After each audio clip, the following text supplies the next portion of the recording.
Pandanglah kepada nikmat Allah itu supaya kamu senantiasa berbaik sangka kepada Allah Ta'ala. Setelah Al-Imam Ibn Atta'illah Iskandari berbicarakan tentang perihal kita wajib berbaik sangka kepada Allah, dan sangat pelik sekali daripada sifat setengah orang yang dia sudah tahu segala-gala tu datang dari Allah, tak ada sembuh sakit melainkan datang daripada Allah, tak ada yang dapat menyelesaikan masalah melainkan datang daripada Allah, tapi dia masih lagi mencari jalan kepada yang lain daripada Allah. Dia cari jalan kepada manusia, dia bergantung pada manusia, dia berharap kepada manusia, tapi dia lupa yang manusia itu pun makhluk Allah, dan manusia itu sendiri pun adalah daripada kurnian Allah. Apa yang manusia itu akan beri pada dia adalah merupakan kurnian Allah Ta'ala juga. Jadi pendek katanya, bagi kita orang beriman, kita punya hati kita tetap bergantung pada Allah. Qul huwallahu ahad. Katakan Allah yang Esa, Allahu samad. Allah tempat pergantungan segalanya. Tetapi dari segi syariat tak ada salahnya. Kalau kita nak mencari ubat yang sakit, cari ubat. Kalau yang lapar, pergi cari makan. Ataupun yang tak bekerja, cari kerja. Itu tak ada salahnya. Baiklah tuan-tuan dan puan-puan, setelah kita berbicara panjang lebar perkara tersebut dalam pelajaran yang sudah, maka hari ini Al-Imam Ibn Atta'illah Iskandari rahimahullah ta'ala memasuki pula dalam tajuk yang baru, jangan berpindah dari satu syirik ke syirik yang lain. Makna kamu ni tak mensyirikkan Tuhan, tak menyembah dua Tuhan, tapi kamu pula berpindah kepada penyembahan Tuhan yang lain pula. Macam mana ni? Itulah yang akan dibicarakan oleh Syekh Ibn Atta'illah Iskandari. Semoga Allah Ta'ala tinggikan darjatnya dan melimpahkan barakah kepada rohnya, dan juga dikurniakan dia kebaikan dalam ilmunya kepada kita semua. Dan semoga Allah Ta'ala memberikan keberkahan kepada Ustaz Salim Bahrasi, tuan penterjemah kitab hikam ini, ditinggikan darjatnya dan limpahkan berkat pada rohnya, dan supaya diberkatkan ilmunya kepada kita, kepada dua-dua guru kita itu, kita hadiahkan suratul Fatihah. A'udzubillahi minasyaitonirrajim. Bismillahirrahmanirrahim. Alhamdulillah Rabbil Alamin Ar-Rahmanir-Rahim Maliki Yawmiddin Iyyaka na'budu wa iyyaka nasta'in Ihdinas siratal mustaqim Siratal ladzina an'amta 'alaihim ghairil maghdubi 'alaihim waladdallin. Assalamu alayka ya Sidi Rasulullah. Assalamu alayka ya Sidi Nabiyullah. Assalamu alayka ya Sidi Habibullah. Madad, madad, madad ya Rasulullah. Ya, berkata Al-Imam Ibn Atta'illah Iskandari rahimahullah ta'ala kalam hikmah yang ke-51, la tarhal min kaunin ila kaunin fatakuna kahimarir raha yasiru wal makanul ladhi irtahala ilaihi huwa alladhi irtahala minhu walakin irhal minal akwan ilal mukawwin wa inna ila rabbikal muntaha. Artinya, jangan berpindah dari satu alam ke alam yang lain. Berarti sama dengan himar, seperti himar itu keldai yang berputar di sekitar pergilingan. Ia berjalan menuju ke tempat tujuan. Tiba-tiba itu pula tempat yang ia mula-mula berjalan daripadanya. Tetapi hendaklah engkau pergi dari semua alam menuju kepada pencipta alam. Dan sesungguhnya kepada Tuhanmu puncak segala tujuan. Allahu Akbar. Itulah tuan-tuan. Jadi di sini satu pesanan daripada guru kita Al-Imam Ibn Atta'illah Iskandari. Dia mengatakan jangan berpindah dari satu alam ke alam yang lain. Apa maknanya? Jadi kita ni sekarang ni kita berpindah daripada alam syirik. Alam syirik tu alam memperduakan Tuhan. Kita tak menyembah patung berhala, kita tak mengatakan Tuhan bulan, Tuhan matahari, tak ada. Kita mengatakan Allah tu Esa. Kita meninggalkan syirik yang zahir, tapi kita pergi pula kepada syirik yang batin pula. Syirik yang batin tu apa dia? Kita mengharapkan daripada pujian orang, kita mengharapkan daripada sanjungan manusia, kita mengharapkan manusia itu beri kita sesuatu daripada hajat kita. Jadi kita ni sebenarnya daripada satu syirik ke satu syirik. Jadi kita tak selesai lagi. Demikianlah ia digambarkan oleh Al-Imam Ibn Ajibah dalam kitabnya iaitu Iqazul Himam. menceritakan kepada kita tentang orang yang berpindah daripada satu alam ke satu alam itu, seperti mana yang disebutkan dalam kitab ini, iaitu kitab Iqazul Himam. Beliau mengatakan seperti orang yang berzuhud dalam dunia. Zuhud dunia ni makna dia tak mau dunia lah. Dia tak suka pada dunia. Tapi sebenarnya dia pun mengharapkan pada dunia. Macam mana tu? Iaitu dia tu tidak suka pada dunia, duduknya rumah buruh, pakai biasa, lusuh-lusuh. Tapi dia mengharapkan kepada dunia, iaitu dia mengharapkan manusia puji dia, sanjung dia, hormat dia. Dia ni warak dia ni wali Ini pun dunia juga. Jadi dia berpindah dari satu dunia pergi ke satu dunia. Dia berpindah daripada satu syirik kepada satu syirik yang lain. Demikian juga dia berzuhud, tidak mau pada dunia. Tetapi dia berharap supaya dapat karamah, dapat satu benda yang pelik-pelik, yang ajaib-ajaib. Boleh jalan atas air, boleh jalan atas angin. Jadi untuk apa tu? Supaya orang tahu dia wali, supaya orang tahu dia itu orang yang mulia dan tinggi darjat. Jadi ini dia berpindah dari satu dunia, tapi pergi ke satu dunia lain. Dia berpindah daripada syirik, tidak memperduakan Tuhan, tapi dia pergi pada syirik yang lain pula. Makna dia juga berniat selain daripada Allah dan ibadat dia. Begitu juga orang yang zuhud dalam dunia. Dia berzuhud dalam dunia, dia tidak mau pada dunia. Tapi dia juga mengharapkan dapat istana, dapat hurul ain, iaitu bidadari-bidadari. Jadi maknanya di sini ibadat dia itu daripada tidak mensyirikkan Tuhan, tetapi dia pergi ibadat itu kerana tujuan sesuatu selain daripada Allah. Nak dapatkan ke syurga, nak dapatkan mahliga syurga, nak dapatkan bidadari syurga. Ya Allah, jadi makna di sini dia tak lepas lagi daripada syirik dia. Syirik yang lama pergi pada syirik yang baru. Itulah jadi tuan pengarang kita Al-Imam Ibn Atha'illah Iskandari, dia menggambarkan orang yang seperti ini seperti berarti samalah dengan himar. Himar tu apa? Keldai yang berputar di sekitar pergilingan. Kalau kita tengok orang zaman dulu di mana mereka nak mengisar gandum, kalau gandum tu dia letak kat tengah-tengah, dia tempatkan batu, kemudian himar ni dia pusing, keliling tempat pergilingan tu, dia pusing. Jadi himar ni bila dia pusing ni, dia punya perasaan apa? Wah, aku dah pergi jauh lah. Dia dah pergi jauh. Pasal apa? Penat dia jalan. Wah, penat dia tarik dia punya batu dia tu, kayu dia tu, dia pusing. Wah, dia rasa dah pergi jauh. Tapi dia pergi mana? Dia balik asal. Dia balik asal. Seperti orang yang berpusing balik asal. Maknanya kau ni tak ke mana-mana pun. Maknanya kau rasa kau ni dah ibadat, kau ni dah tinggalkan syirik, tak sembah patung, tak sembah berhala, kau sembah pada Allah Tuhan yang satu. Tapi kau balik asal pula. Pergi pula pada syirik yang lain pula. Iaitu kau menyembah pada nafsu kau menyembah kepada keduniaan kau menyembah untuk dapatkan sesuatu kelebihan. Jadi orang seperti ini sepertilah keldai yang berputar balik pada asal. Dia ingatkan dia dah pergi jauh, tapi sebenarnya dia berputar balik pada asal. Tuan pengarang kita membawakan contoh dengan himar. Kenapa himar?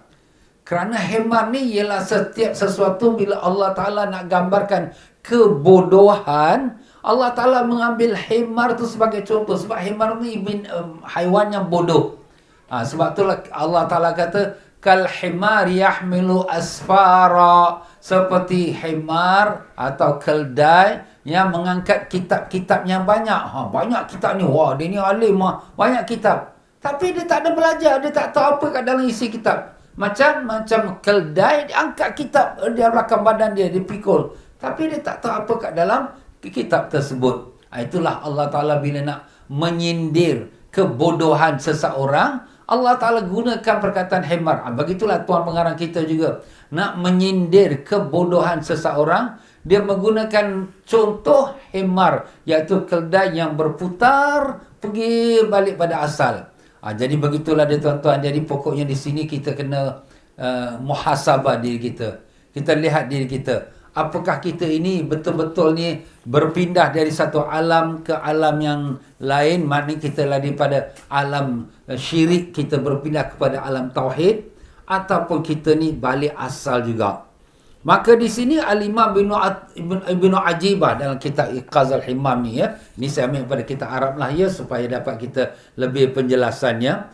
Beliau mengatakan bahawa perpindahan itu jadi tu yang kita nampak betul-betul ada perpindahan yang tulen yang benar, iaitu berpindah daripada alam dunia, alam syirik kepada alam tauhid, kepada alam iman kepada Allah. Ada 3 syarat. Syaratnya pertamanya iaitu qasr himmatika alaihi duna ma siwa. Makna tidak ada letak harapan, tak ada cita-cita sedikit pun selain hanya kepada Allah. Tak ada cita-cita lain untuk nak dapat kekayaan, nak dapatkan nama, glamour, pujian orang. Tak ada. Tak ada, itu semua tak ada.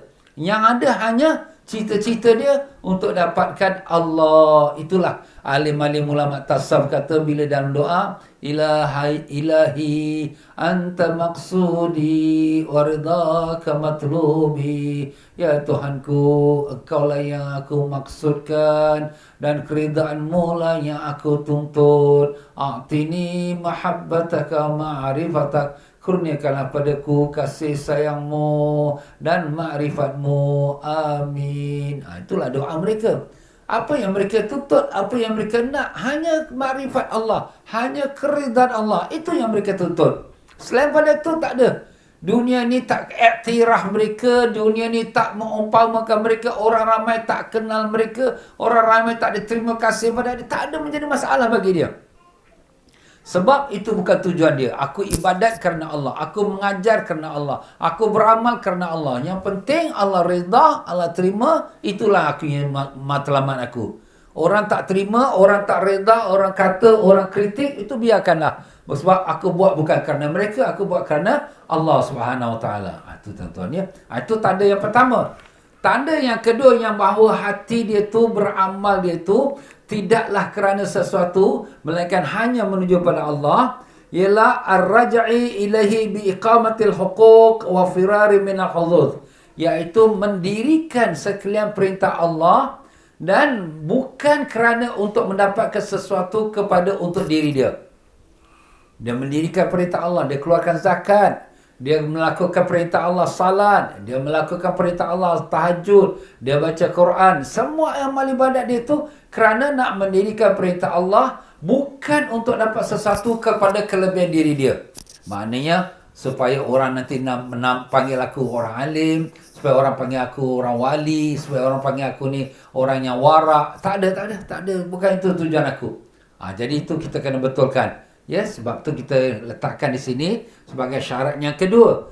Jadi orang yang benar-benar sudah berpindah dari satu alam kepada Allah ialah orang yang di mana dia telah letakkan niat dia tu, tujuan dia mendapat keridaan Allah. Keduanya, dia mendirikan perintah Allah.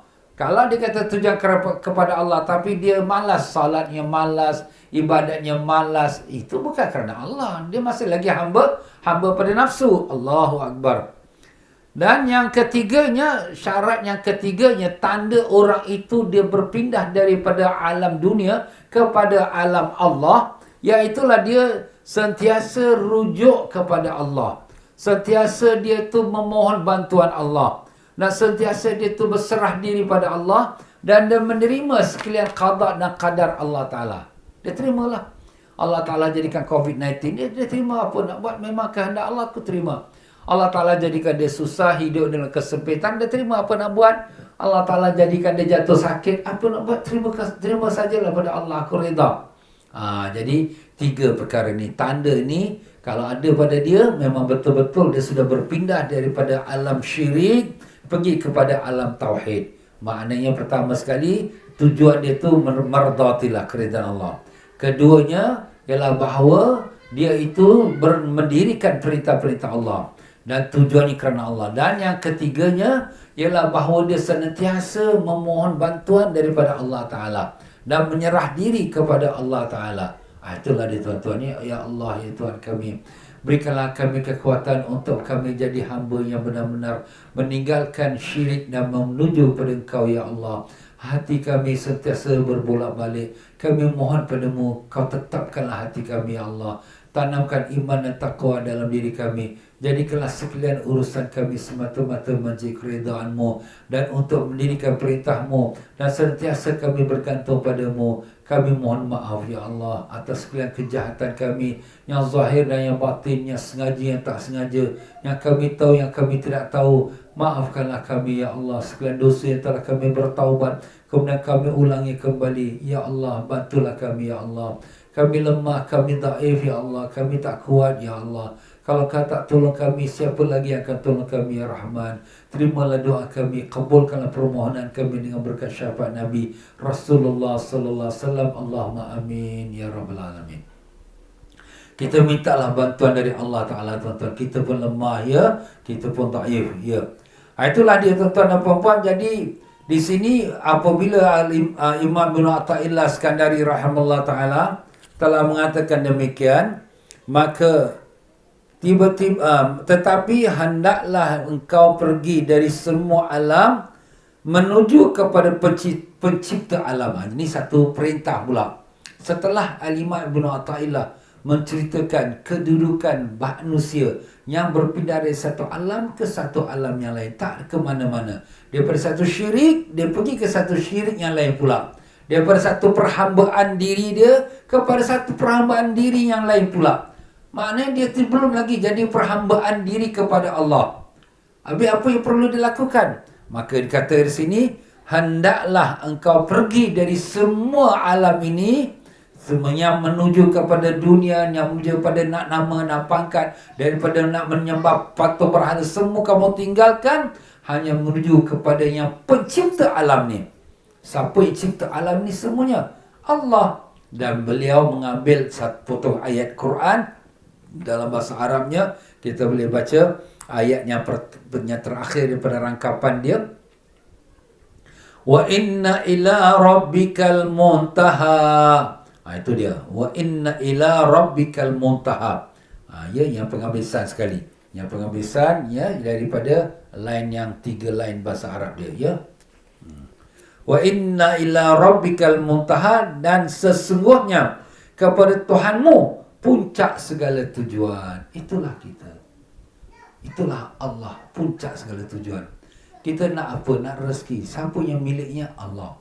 Kita nak kekayaan. Siapa miliknya? Allah. Kita nak kemuliaan. Siapa yang miliknya? Allah. Kita nak kekuatan. Siapa miliknya? Allah. Kita nak kesembuhan. Siapa milik dia? Allah. Kita nak itu, kita nak ini. Siapa miliknya? Allah. Segala-galanya Allah. Jadi kenapa yang kamu pergi lari ke sini, ke sana, ke situ, sedangkan semuanya ada di tangan Allah? Pergilah kamu kepada Allah. Wa ila rabbikal muntaha, dan kepada Tuhanmu lah segala tujuannya. Itu tepatnya penghabisan. Dan akhirnya pun kita pun akan balik kepada Allah. Inna lillahi wa inna ilaihi rajiun. Semua kita ni milik Allah, semua kita akan balik pada Allah. Itulah kita, tuan-tuan. Allahu Akbar ya Allah, maafkanlah kami ya Allah, kadang-kadang kami ini lalai ya Allah. Kami ini banyak terpesong dengan dunia yang banyak menggoda kami ya Allah. Maafkanlah kami, bersihkanlah hati kami, tolonglah kami ya Allah. Lepaskan kami pada belenggu nafsu, belenggu syaitan. Lepaskan kami pada belenggu dunia dan belenggu manusia. Lepaskanlah kami daripada perhambaan kepada nafsu, perhambaan pada dunia, perhambaan kepada segala-galanya. Hanya kami nak jadi hamba pada Engkau ya Allah. Ya Arhamar Rahimin ilahana, Anta maqsudana wardaka matlubana, a'tina mahabbataka ma'rifatak. Ya Allah, Kau yang kami maksudkan dan keridaan-Mu lah yang kami tuntut. Kurniakan kepada kami kasih sayang-Mu dan ma'rifat-Mu dengan berkat syafaat Nabi Rasulullah SAW. Amin ya rabbal alamin. Kita kita letakkan azam kita ya, nak tinggalkan semua alamnya syirik ini, nah menuju kepada Tuhan Rabbul Alamin. Qul huwallahu ahad. Katakanlah dialah yang Maha Esa. Dan berkatalah Syekh Abdul Hasan Asy-Syadzali Qaddasallahu Sirrul Aziz. Ini saya ambil dari kitab Ibnu Ajibah ya. Dia mengatakan 4 perkara, siapa yang ada 4 perkara ini dalam diri dia, maka dia tak memerlukan kepada sesuatu pun daripada alam ini. Apa dia 4 perkara tu? Pertama, mahabbatullah, cinta dia pada Allah. Allahu Akbar. Kalau dia dah cinta kepada Allah, yang lain tu tak ada apalah. Dapat, tak dapat, ada, tak ada kisah. Tak ada rasa ruginya, tak ada rugi. Bisnes kita jatuh, tak ada rasa ruginya. Kita sakit, tak ada rasa ruginya. Kita dipandang hina orang, tak ada rasa rugi. Kenapa? Sebab itu bukan tujuan kita. Tujuan kita ialah mahabbatullah, kasih kepada Allah. Itu yang kita kata doakan tadi, atini mahabbatak, kurniakan kepada kami kasih sayangmu. Dan yang kedua, wal ghina billah, kaya dia dengan Allah Ta'ala. Kaya dengan Allah Ta'ala tu maknanya dia tak berharap kepada yang lain. Dia tak berharap kepada yang lain, dia hanya berharap kepada Allah. Jadi kalau dia tak berharap pada yang lain, tak ada apa yang dia perlukan pada manusia. Tak ada apa yang diperlukan pada kawan, pada doktor, pada majikan. Tak ada, dia tak perlu pada siapa, dia hanya perlu pada Allah saja. Jadi al-ghina billah, kaya dia dengan Allah Ta'ala. Itu orang yang kaya. Dan wasidqu, dan kebenaran. Cakap dia benar, apa dia kata dia tunaikan, dan benar dia kepada Allah, janji dia pada Allah dia tunaikan, janji dia pada manusia dia tunaikan. Wal yakin, dan keyakinan, yakin dia kepada Allah, yakin janji Allah, rezeki aku sudah ditulis oleh Allah. Dalam perut ibu aku sudah ditulis rezeki aku, ajal maut aku. Aku cuma jalankan tugas syariat saja. Kita cari rezeki, tapi dapat rezeki itu, alhamdulillah, itulah rezeki Allah beri pada aku. Tak ada merungut, tak ada rasa kecewa, tak ada rasa kita ni sudah rugi, tak ada. Oh ustaz, sekarang kita ni dalam kerugian tau. Kita ni dalam, di mana kita ni sekarang dalam COVID ni, banyak masalah kita timbul. Apa yang timbul? Tak ada masalah. Sebab apa? Sebab kita sekarang sudah menyerah diri kita kepada Allah Subhanahu Wa Taala. Maka itulah dia tuan-tuan dan puan-puan rahimakumullah ya. Jadi kita usahakan 4 perkara ini. Apa dia? Mahabbatullah, kasih pada Allah. Macam mana kita kasih pada Allah? Kita buat yang Allah suka. Kita bangun tahajud, kita salat 5 waktu, jaga waktu dia, kita baca Quran, kita berzikir, kita berselawat, kita buat amal kebajikan, bersedekah, berkhairat, buat baik pada ibu ayah kalau masih hidup, ya, buat baik pada isteri, pada anak-anak, pada ibu bapa, mertua kita. Kita jagalah. Kita itu semua amalan-amalan yang disuka oleh Allah. Kita buat. Dan kita sentiasa kaya dengan Allah. Apa yang Allah bagi kita, alhamdulillah, syukur pada Allah. Itulah dia punya perasaan dia. Baik, berkata syarah kepada kitab Hikam ini, jangan berpindah dari syirik yang terang ke alam syirik yang samar. Syirik yang terang tu maknanya syirik jali, syirik yang jelas, sembah patung, sembah pada matahari, sembah pada bulan. Ini semua syirik. Tapi jangan kamu tinggalkan syirik yang terang, tapi kamu masuk syirik yang samar. Syirik yang samar tu apa? Syirik yang tak nampak di mata, tapi berlaku syirik kerana niat dia tu tak betul. Niat dia supaya orang puji dia, niat dia supaya orang kenal dia wali, niat dia supaya orang tu sanjung pada dia, niat nanti orang akan bagi dia apa yang dia punya hajat. Ini sudah masuk syirik juga. Walaupun bukan disembah patung, tapi ini namanya syirik khafi, syirik yang samar, yang tersembunyi. Dan inilah yang lebih Nabi sallallahu alaihi wasallam bimbang daripada yang lain. Inna akhwafa ma akhafu alaikum asyirkul khafi. Yang paling sangat aku takut atas kamu ialah syirik yang tersembunyi. Macam mana syirik tersembunyi? Nabi beri gambaran pula. Kadabi bin namli, seperti merangkaknya semut. Semut hitam merangkak. Fi zulmatil lail, iaitu pada waktu malam, ala safati sauda, atas batu hitam. Jadi semut tu warna hitam, dia berangkat atas batu hitam. Kemudian di tengah malam yang gelap. Nampak tak? Tak nampak. Macam ada semut? Tak ada, tak nampak. Macam mana nampak? Memang dah gelap. Kalau tak gelap pun memang batu tu hitam. Kalau tak batu hitam, semut pun hitam, tak nampak. Jadi itulah Nabi nak gambarkan syirik khafi, syirik yang tersembunyi, yang samar. Begitu halus sampai kita pun tak perasan. Ustaz, saya buat ni lillah ta'ala tau. Saya buat ikhlas. Saya bukan buat kerana orang. Bukan saya nak dapat sanjungan. Tak ada. Saya buat kerana Allah. Itulah kita kata. Itulah yang kita buat pengakuan kita. Tapi di sisi Allah, hanya Allah yang tahu. Sebab tu sini kadang-kadang kita nak kata sesuatu, ambillah ni, bagi saya bagi ni ikhlas ni. Kita bila buat pengakuan kita ikhlas, itu sudah riak. Itu sudah menunjuk dah tu. Aduh ustaz, saya ni tak ada niat apa-apa. Cakap je lah, ambillah hadiah saya tak seberapa, mudah-mudahan Allah jadikan dia hadiahnya ikhlas. Kita mengharap daripada Allah yang jadikan ikhlas. Sebab kita sendiri tak dapat jadikan ikhlas. Kerana ikhlas tu kurnian Allah Ta'ala. Satu sahabat tanya pada Nabi, ya Rasulullah, apa tu ikhlas? Nabi kata, nanti aku tanya pada Jibril. Ya Jibril, apa tu ikhlas? Jibril kata, nanti aku tanya pada Allah. Ya Allah, apa tu ikhlas? Allah Ta'ala kata, ikhlas sirrun min asrari. Satu rahsia daripada rahsia aku beri kepada siapa yang aku kehendaki. Allah punya rahsia. Kita pun tak tahu rahsia. Benda rahsia ni benda tertutup. Tak ada siapa tahu. Jadi yang tahu hanya Allah. Jadi kita mengharap, ya Allah, jadikanlah amalanku amalan ikhlas, ya Allah. Ampunkanlah aku, ya Allah, kalau dalam amalanku adanya riya, ujub dan sum'ah, ya Rahman, ya Arhamar Rahimin, dengan berkat Nabi Rasulullah SAW. Amin. Macam itulah. Kadang-kadang kita rasa saja kita baik, tapi kita belum baik. Sebab tu Allah mengatakan, wala tuzakku anfusakum huwa a'lamu biman ittaqa. Jangan kamu rasa kamu sudah bersih. Allah saja yang tahu siapa yang lebih bertakwa. Allah yang tahu. Jadi begitulah dia, tuan-tuan dan puan-puan. Kata pensyarah kitab ini, jangan kamu berpindah dari syirik yang terang ke alam syirik yang samar. Amal kebaikan yang dinodai oleh riya, oleh sum'ah.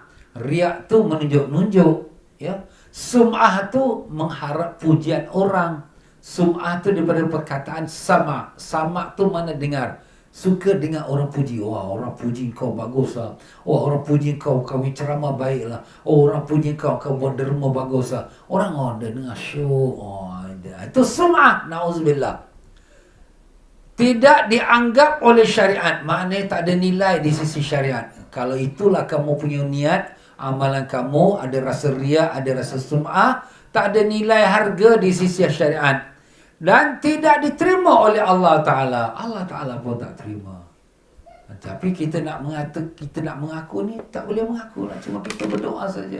Ya Allah, terimalah amalan kami, ya Allah. Jadikanlah dia amalannya ikhlas, ya Allah. Maafkanlah kalau amalan kami bercampur riya, ujub dan sum'ah, ya Rahman. Dengan berkat Nabi Rasulullah SAW. Amin, ya Rabbal Alamin. Itu sajalah yang boleh kita ucapkan, ya. Dan apabila telah bersih dari semua itu, kemudian beramal terdorong oleh kerana menginginkan kedudukan atau kekayaan atau kekeramatan dunia atau akhirat. Jadi kalau sekiranya kita punya hati kita tak adalah untuk nak riak, untuk tunjuk-tunjuk orang, tak adalah untuk kita nak dengar orang puji, tapi kita nak dapatkan sesuatu kedudukan. Maknanya kalau orang tengok aku ni ibadat rajin, dia boleh naikkan pangkat aku. Ataupun kekayaan, supaya kita meniaga, orang percayalah kita, oh Pak Haji ni dia mesti orang datang beli dengan aku. Atau kekeramatan dunia. Keramatan dunia mana? Kelebihan dunia lah. Keramah tu makna benda yang pelik-pelik. Dia nampak orang ni boleh jalan atas angin ke, boleh jalan atas air ke, ataupun dia jalan tengah hujan tak basah. Yelah, pakai payung mana nak basah. Maaflah kita cakap je lah, ya. Atau akhirat. Kelebihan akhirat. Nak dapatkan kelebihan akhirat, nak dapatkan syurga, nak dapatkan bidadari. Sebab itu masih termasuk dalam hawa nafsu. Jadi semua masih lagi dalam hawa nafsu. Jadi di sini maknanya masih lagi dia tu dalam syirik lagi. Dia terkeluar pada syirik jali, pergi syirik samar. Dia tak syirik samar kerana tak ada riak, tak ada sum'ah. Itu dia kata. Tapi termasuk lagi dalam syirik kerana nakkan keduniaan, nakkan pangkat, nakkan kedudukan, nak sanjungan dan sebagainya. Allah. Tetapi belum mencapai tujuan ikhlas yang berarti bersih dari segala tujuan. Tapi belum sampai ikhlas. Ikhlas tu maknanya bersih. Sebab tu namakan suratul ikhlas. Surah ikhlas. Surah ikhlas tu, surah apa tu? Qul huwallahu ahad. Katakanlah Allah itu Esa. The only one. Makna tak ada cabang-cabang, dia tak ada. Kerana Allah saja. Dialah aku sembah. Tak ada aku sembah yang lain. Tak ada aku sembah kerana nak nama, kedudukan, pangkat. Tak ada. Allahu ahad. Allah yang Esa. Itu tuan-tuan. Sebab tu ikhlas tu ibarat sepertilah ya, kalau kita kata kita katakan besi yang berkarat, kita pancarkan dengan api yang membakar. Sampailah habis karat-karat dia luntur semua jatuh. Kemudian tinggal besi yang tulen. Itulah ibaratnya. Itu ikhlas. Ikhlas itu membersihkan. Bersihkan hati kita pada sekalian niat-niat yang lain. Tak ada apa pun yang kita, melainkan ilahi anta maksudi. Ya Tuhanku, engkau lah saja aku maksudkan. Engkau tujuan aku. Allahu Akbar. Karena itu selama berpindah dari alam ke alam tidak berbeza dengan keldai yang berputar. Jadi kalau kamu macam itulah, kamu berpindah daripada alam syirik jali, menyembah Tuhan-Tuhan yang banyak, kamu tak mau, aku sembah Tuhan Allah saja.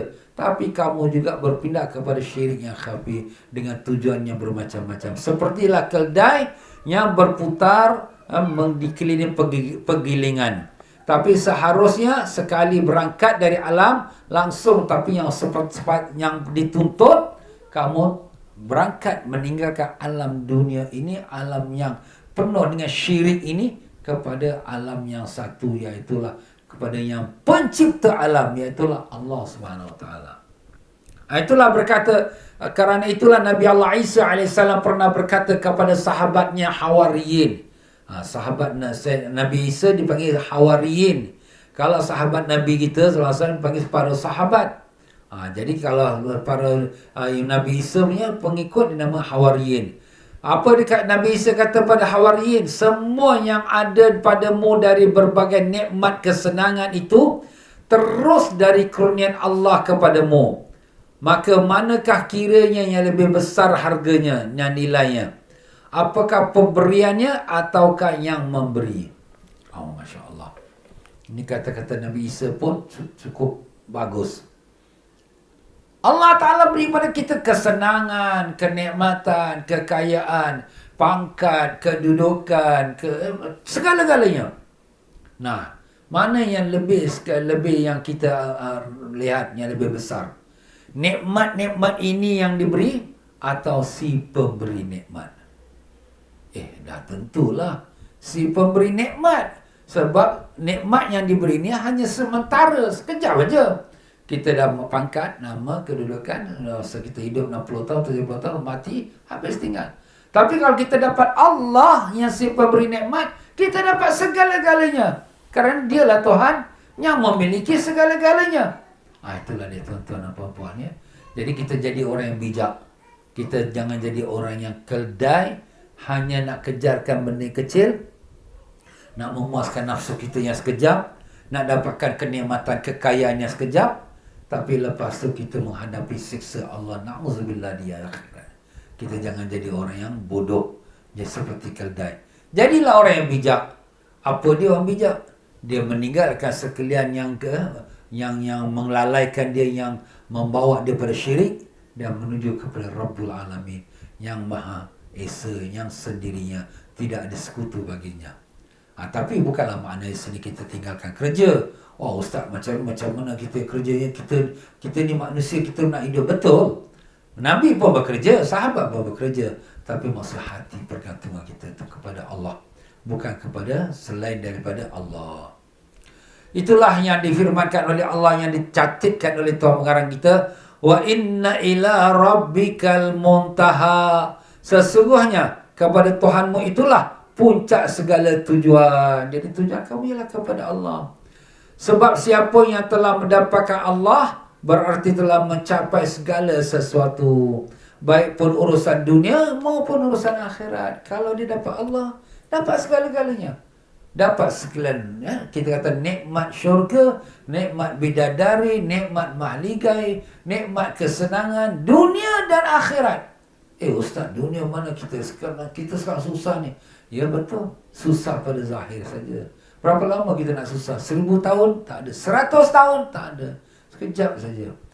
Oh Ustaz, nikmat makan minum semua sedap-sedap. Yelah, waktu kau sihat. Kau dah sakit terlentang ke hospital, nak makan apa? Bini cantik macam bidadari, tapi kalau dah sakit ke hospital, apa yang kau nak dapat nikmat? Bini cantik macam bidadari. Maaflah ya. Jadi itulah dia tuan-tuan. Nikmat dunia ni hanya sementara. Tapi memang cobaannya itu berat ya. Sebab tu selalu kita mohon pada Allah, Allahumma a'inna ala zikrika wa syukrika wa husni ibadatik. Ya Allah, bantulah kami dalam bersyukur padamu, dalam berzikir padamu, dan dalam beribadat padamu ya Allah, dengan berkat syafaat Nabi Rasulullah SAW. Ya Allah, tanamkan iman dan taqwa dalam diri kami ya Allah. Janganlah kau tinggalkan kami seorang diri ya Allah. Kami tak kuat ya Allah menghadapi cubaan hidup ini ya Allah.